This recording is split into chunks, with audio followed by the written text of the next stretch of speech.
सावन बीत गया, लेकिन अब भी उत्तराखंड के कई इलाकों में मूसलाधार बारिश का दौर जारी है। उत्तराखंड के रुड़की से बारिश से मची तबाही की खौफनाक तस्वीरें सामने आई हैं। देखिए आप।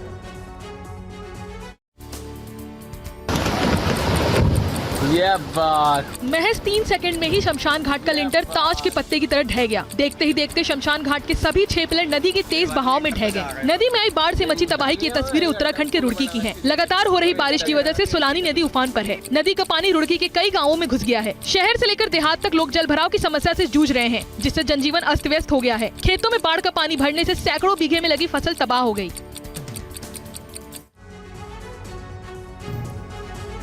और हिमाचल प्रदेश के हनोजी ब्रिज के पास पहाड़ का बड़ा हिस्सा टूटकर सड़कों पर आ गया है। उसके बाद वहां पर क्या हालात बने हुए हैं और लोगों को कैसे परेशानी हो रही है, इस रिपोर्ट में आपको दिखाते हैं।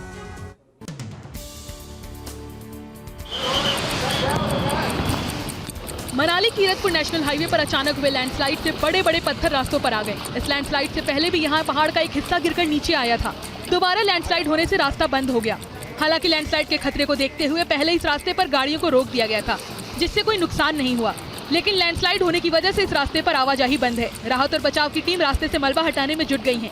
जल्द ही आवाजाही शुरू होने की उम्मीद जताई जा रही है।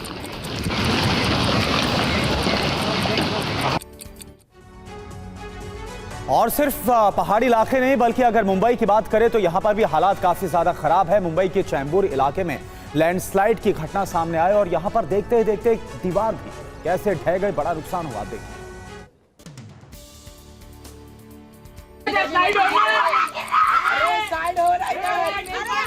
वीडियो में दिख रहा है कि एक शख्स एक जर्जर दीवार के पास खड़ा है। कुछ लोग उसे वहां से हट जाने के लिए कह रहे हैं। जैसे ही वो शख्स वहां से हटता है, दीवार ढह जाती है। महज कुछ सेकंड के अंदर दीवार का बड़ा हिस्सा मलबे में तब्दील हो जाता है। इस घटना में 3 घरों को भी भारी नुकसान पहुंचा है। हालांकि गनीमत रही कि इस घटना में कोई हताहत नहीं हुआ। दिल दहला देने वाला हादसे का वीडियो मुंबई के चेंबूर इलाके का है। हादसे के बाद इलाके में चीख पुकार मच गई। लोग इधर उधर भागने लगे। और आगे बढ़ते हुए बात हिमाचल प्रदेश के मंडी की करेंगे, जहां पर एक बार फिर से लैंडस्लाइड की घटनाएं देखने को मिली हैं और फ्लैश फ्लड भी लगातार बढ़ता जा रहा है। देखिए।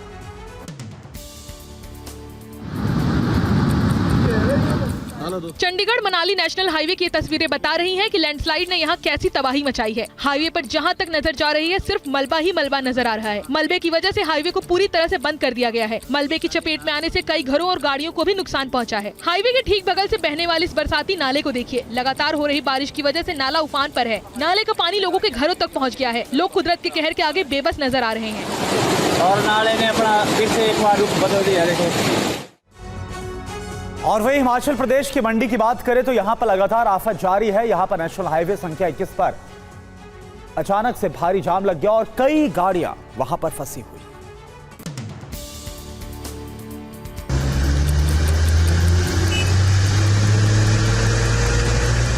मंडी को देश के दूसरे शहरों से जोड़ने वाले इस हाईवे पर लगे ट्रैफिक जाम को देखिए। हाईवे पर कई किलोमीटर लंबा जाम लग गया है। सैकड़ों गाड़ियां इस जाम में फंसी हैं और रास्ता खुलने का इंतजार कर रही हैं। हाईवे से सटे इस टनल को देखिए। इस टनल में भी पानी भर गया है। कुछ लोग जल भराव के बीच टनल को पार करते नजर आ रहे हैं।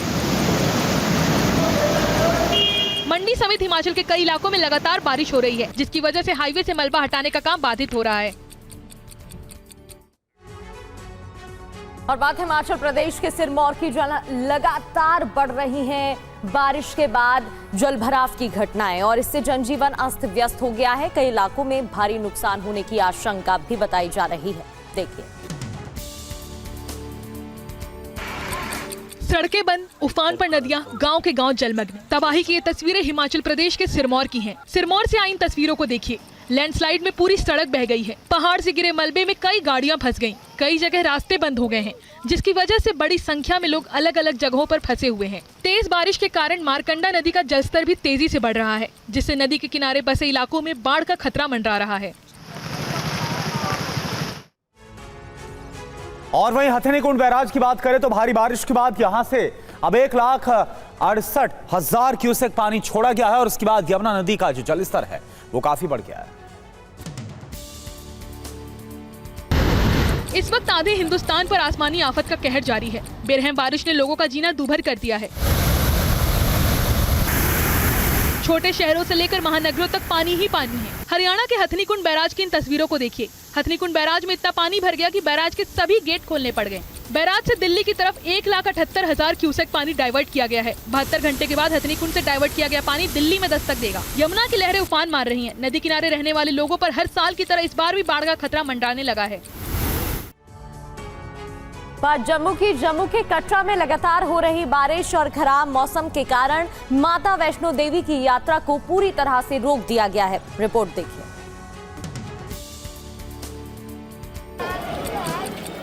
प्रशासन ने यात्रा पर्ची काउंटर को बंद कर दिया है ताकि नए यात्रियों को यात्रा के लिए एंट्री न मिल सके। यात्रियों की सुरक्षा को देखते हुए प्रशासन ने कटरा बाजार में घूमने तक की मनाही कर दी है। प्रशासन का कहना है कि तेज बारिश और भूस्खलन के खतरे को देखते हुए यात्रियों को खुले में निकलने देना बेहद जोखिम भरा हो सकता है। जो श्रद्धालु पहले से यात्रा पर निकल चुके हैं उन्हें भी जल्द से जल्द कटरा वापस लौटने की अपील की जा रही है। इसके लिए लगातार लाउडस्पीकर से अनाउंसमेंट की जा रही है ताकि किसी भी तरह की अनहोनी से बचा जा सके।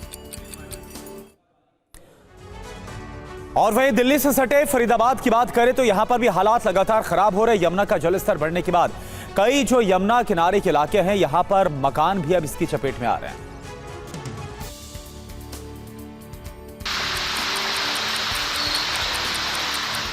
यमुना नदी में आए उफान ने दिल्ली एनसीआर के कई इलाकों में लोगों की चिंताएं बढ़ा दी हैं। लगातार बारिश और हरियाणा के हथनीकुंड बैराज से पानी छोड़े जाने से दिल्ली में यमुना एक बार फिर से उफान पर है। फरीदाबाद में यमुना का पानी निचले इलाके में रहने वाले लोगों की परेशानी बढ़ा रहा है। कई मकाने बाढ़ की चपेट में आ गए हैं। हालात ये है कि लोग अपना मकान खाली कर सुरक्षित ठिकानों की तरफ जाने को मजबूर हो रहे हैं। प्रशासन भी लोगों से मकान खाली कर सुरक्षित स्थानों पर जाने की अपील कर रहा है। और उत्तर प्रदेश के सहारनपुर में भी बारिश की वजह से यही हाल देखने को मिल रहा है। लगातार होती बारिश की वजह से गलियां, मोहल्ले और मुख्य सड़कों पर जल भराव हो गया है। देखिए रिपोर्ट।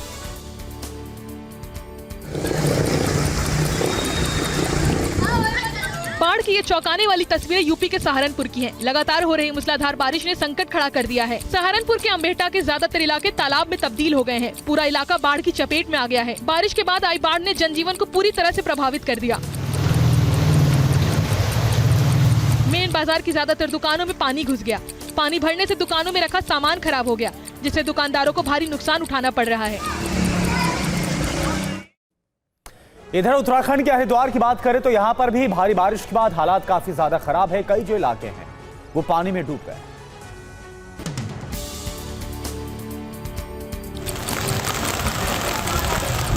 तस्वीरों में देखा जा सकता है कि हरिद्वार का ज्वालापुर बारिश के पानी में डूब चुका है। ज्वालापुर के बाजार जलमग्न हो गए हैं। दुकानों में पानी भर गया है, जिससे दुकानदारों को काफी नुकसान उठाना पड़ रहा है। ज्वालापुर के ज्यादातर इलाकों में घुटनों तक पानी लगा है। जल जमाव की वजह से गाड़ियों को निकलने में दिक्कत हो रही है। कई जगह गाड़ियां बाढ़ के पानी में फंसी नजर आ रही हैं। गंगा नदी के किनारे बसे इलाकों के लिए प्रशासन की तरफ से चेतावनी जारी की गई है।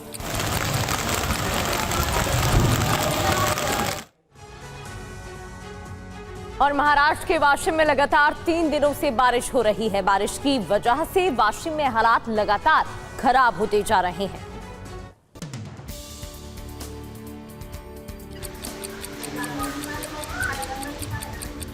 लगातार 3 दिनों से हो रही बारिश की वजह से वाशिम के कई इलाकों में पानी भर गया। मेडशी कस्बे की ज्यादातर सड़कें बारिश के पानी की वजह से तालाब में तब्दील हो गई हैं। जगह जगह पानी लगा है। बारिश का पानी नालों और सड़कों से होते हुए लोगों के घरों में घुस चुका है। हालात ये है कि लोगों का घरों से बाहर निकलना मुश्किल हो गया है। बारिश की वजह से खेतों में खड़ी फसलें भी बर्बाद होने लगी हैं। प्रशासन लोगों से सतर्क रहने की अपील कर रहा है।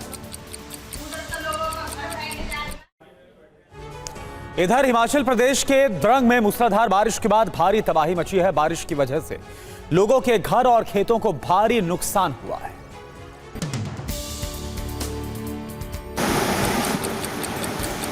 प्रकृति के कहर के आगे द्रंग बेबस नजर आ रहा है। एक साथ 2 जगह बादल फटने से द्रंग में भारी तबाही मच गई। शालानाला में बादल फटने से शाला पुल पानी के तेज बहाव में बह गया, जिससे लोगों का एक स्थान से दूसरे स्थान पर आने जाने का रास्ता बंद हो गया। शालानाला में 7 गौशालाएं भी मूसलाधार बारिश की चपेट में आ गई। कई मवेशियों के बहने की भी खबर है। 3 घरों को भी नुकसान पहुंचा है। खडड का रौद्र रूप देखकर लोग सहमे हैं। उत्तरशाल में भी भारी बारिश के बाद नदी और नाले उफान पर हैं। और अब बात करेंगे पावंटा साहिब की, जहां 4 लोगों को डूबने से गोताखोरों ने बचा लिया और इसी के साथ एक बड़ा हादसा होते होते टल गया है। क्या है पूरा मामला, इस रिपोर्ट में आपको दिखाते हैं।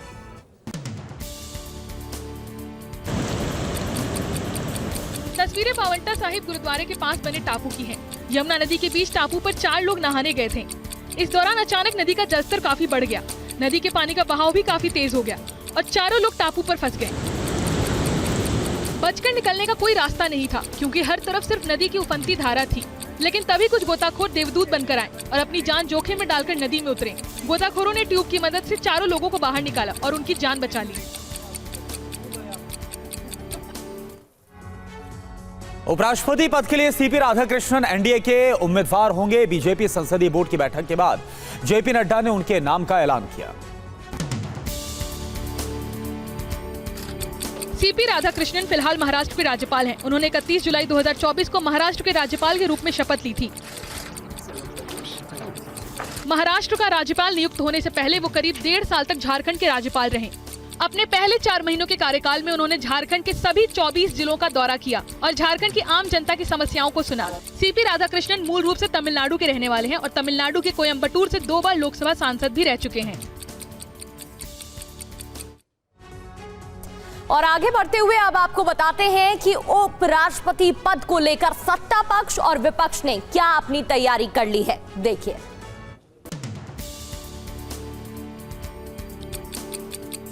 सीपी राधाकृष्णन को जिताने के लिए बीजेपी ने जोर लगाना शुरू कर दिया है। सूत्रों का कहना है कि एनडीए की ओर से उपराष्ट्रपति चुनाव रक्षा मंत्री राजनाथ सिंह की देखरेख में होगा।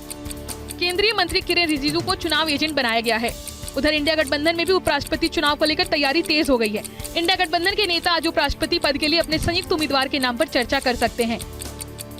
सुबह 10:15 बजे मल्लिकार्जुन खड़गे के कार्यालय में बैठक हो सकती है।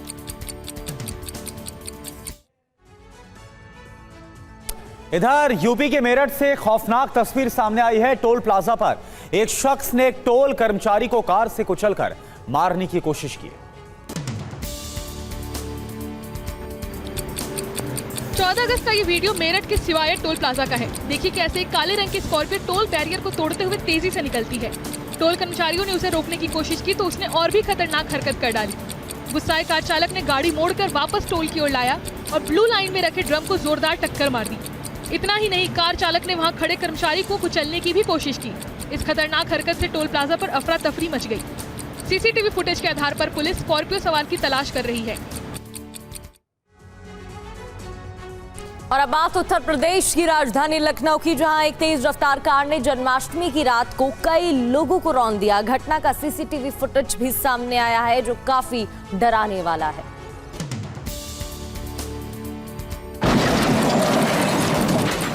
सीसीटीवी फुटेज में लोग सड़क पर पैदल आते जाते दिख रहे हैं। तभी एक तेज रफ्तार कार पीछे से आती है और लोगों को टक्कर मार देती है।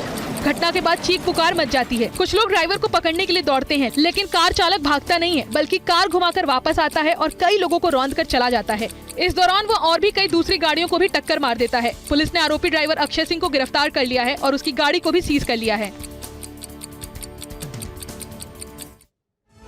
और वहीं बिहार की राजधानी पटना की बात करें तो यहां पर एक और एनकाउंटर हुआ है। यहां भी नामी बदमाश विजय साहनी को एनकाउंटर में गोली लगी है। देखिए आप खबर।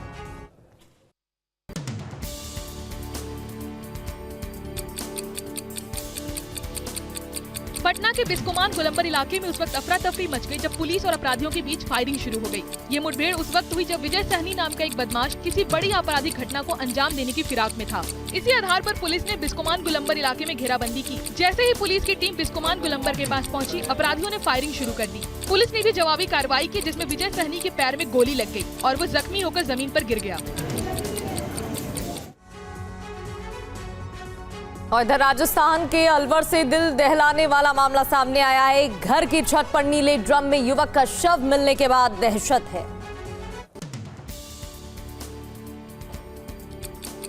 घर की छत पर रखे इस ड्रम को एक कपड़े से ढका गया था। पुलिस के जवानों ने जैसे ही ड्रम पर रखा कपड़ा हटाया, देखकर दंग रह गए। ड्रम में एक युवक का शव था। मृतक युवक यूपी का रहने वाला था और अलवर के आदर्श कॉलोनी में किराए के मकान में 3 बच्चों और पत्नी के साथ रहता था। घटना के बाद युवक की पत्नी और उसके बच्चे घर से गायब हैं। युवक की हत्या किसने की और उसका शव कितने दिनों से ड्रम में रखा हुआ था, इन सब सवालों के जवाब पुलिस तलाश कर रही है।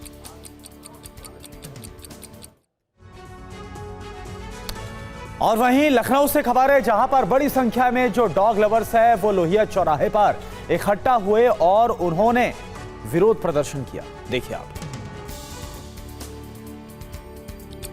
हाथों में बैनर पोस्टर लिए ये लोग आवारा कुत्तों को गलियों से हटाने का विरोध कर रहे हैं। विरोध करने वालों में बड़ी संख्या में महिलाएं भी शामिल हैं। लखनऊ के लोहिया चौराहे से शुरू हुआ ये विरोध मार्च 1090 चौराहे पर खत्म हुआ। प्रदर्शनकारियों के हाथों में तरह तरह के बैनर और पोस्टर थे, जिन पर स्लोगन और मैसेज लिखे हुए थे। विरोध मार्च के दौरान आवारा कुत्तों के लिए लोगों ने लेके रहेंगे आजादी, छीन के लेंगे आजादी के नारे भी लगाए और कहा कि वो इन कुत्तों को कहीं जाने नहीं देंगे। हमको चाहिए आजादी, हम छीन के लेंगे आजादी। वहीं छत्तीसगढ़ के एंटी नक्सल अभियान में सुरक्षा बलों को बड़ी कामयाबी हासिल हुई है। गरियाबंद जिले में 4 खूंखार नक्सलियों ने पुलिस फोर्स के सामने हथियार डालकर सरेंडर कर दिया। देखिए, इन नक्सलियों पर कुल 19 लाख रुपए का इनाम घोषित था। जिन नक्सलियों ने सरेंडर किया है वो धमतरी गरियाबंद नुआपड़ा डिवीजन कमेटी के मेंबर थे और क्षेत्र में लंबे समय से एक्टिव थे और कई नक्सली वारदातों में शामिल थे। सरेंडर के दौरान नक्सलियों ने अपने ठिकानों से भारी मात्रा में सामान भी डंप किया। पुलिस ने मौके से 31 जिंदा कारतूस, 2 खाली मैगजीन, 8 बीजीएल, नक्सली वर्दी और डेटोनेटर बरामद किए हैं। इसके अलावा इनके पास से लगभग 16 लाख रुपए नकद और 12 बोर के राउंड भी जब्त किए गए हैं। और देखिए, एक बड़ी खबर आपको बताएं, आज लोकसभा में गूंजेगा शुभांशु शुक्ला का नाम। शुभांशु के अंतरिक्ष मिशन पर आज लोकसभा में विशेष चर्चा है, जिसका विषय होगा 2047 तक विकसित भारत के लक्ष्य में अंतरिक्ष कार्यक्रम की भूमिका। प्रधानमंत्री नरेंद्र मोदी से मिलने और उसके बाद अपने गृहनगर लखनऊ जाने की जानकारी है। इसके बाद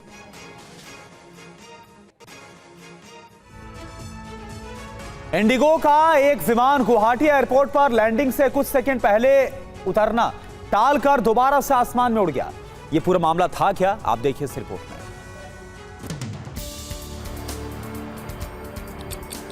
इंडिगो एयरलाइंस के विमान 6E187 ने डिब्रूगढ़ से गुवाहाटी के लिए उड़ान भरी थी। विमान को गुवाहाटी के गोपीनाथ बोरदोलोई अंतर्राष्ट्रीय हवाई अड्डे पर उतरना था, लेकिन विमान के रनवे पर उतरने से ठीक पहले पायलट को कोई समस्या दिखी और उसने कुछ सेकंड पहले नीचे उतरना टालकर फिर से आसमान में उड़ गया। हालांकि थोड़ी देर बाद दूसरे प्रयास में विमान गुवाहाटी के LGBI हवाई अड्डे पर सुरक्षित उतर गया। एयरलाइंस का कहना है कि इस कदम से किसी यात्री पर कोई नुकसान नहीं पहुंचा है।